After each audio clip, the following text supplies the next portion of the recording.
tatlo lulutuin natin. Yung isa naman is meron siyang, para siyang birria, pero hindi siya birria. Tapos, dalawang luto ng mussels. Tapos, kukunin ko yung mga ingredients. Pakita ko na lang sa inyo.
last to?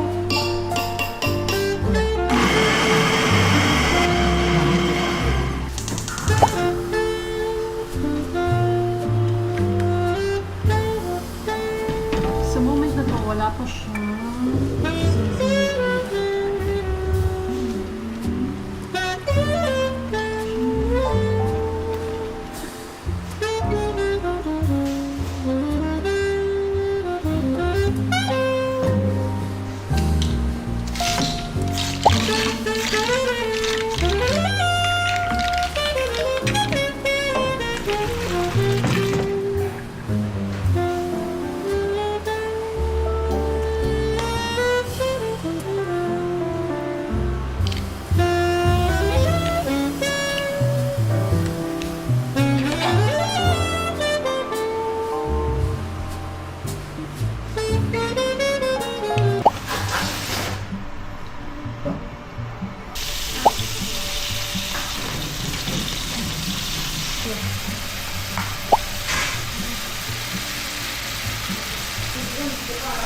tato chicken.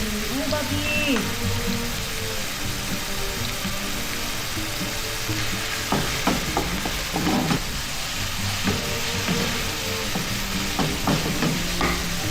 Bell pepper, garlic mix.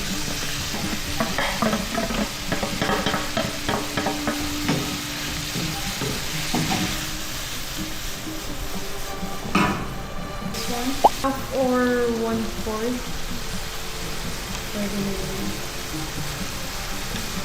Kailangan lang natin.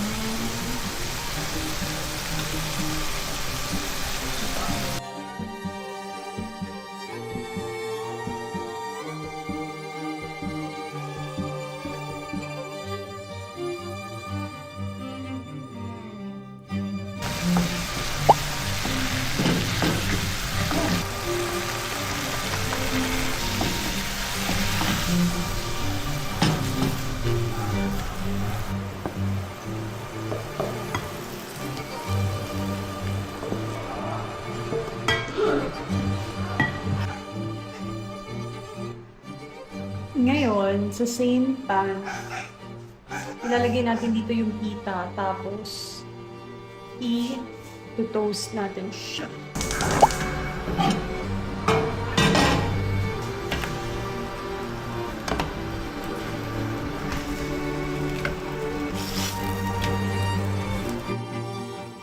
So, ito yung first time na may na-capture ako sa video. So ngayon, mga mahal, habang niluluto ko yung last dish para sa video na to, sobrang busy ko dyan, mag-isa ko lang dyan. Si TC nasa salas nanunood, merong tumawa.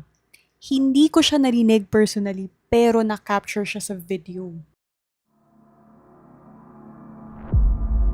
Mainit ah. So, yan yung first time ever na may na-capture kami sa video. As in, first time talaga, dinisect namin yung oras kung nandun ba talaga si TC during na nag-film ako, pero wala. Okay, mga mahal. So, ito na silang lahat. So, ito yung parang birria style, pero ano to, ground pork yung ginamit ko. Tapos, meron din tayong, ito own recipe ko to, mga mahal. I-comment ko na lang yan. Then, ito naman yung zucchini pasta. I-comment ko na lang din lahat ng mga ginamit ko sa ilalagay ko na lang sa description box or magpa-pop up na lang yan sa screen nyo. So, thank you so much mga mahal sa subscribe kayo.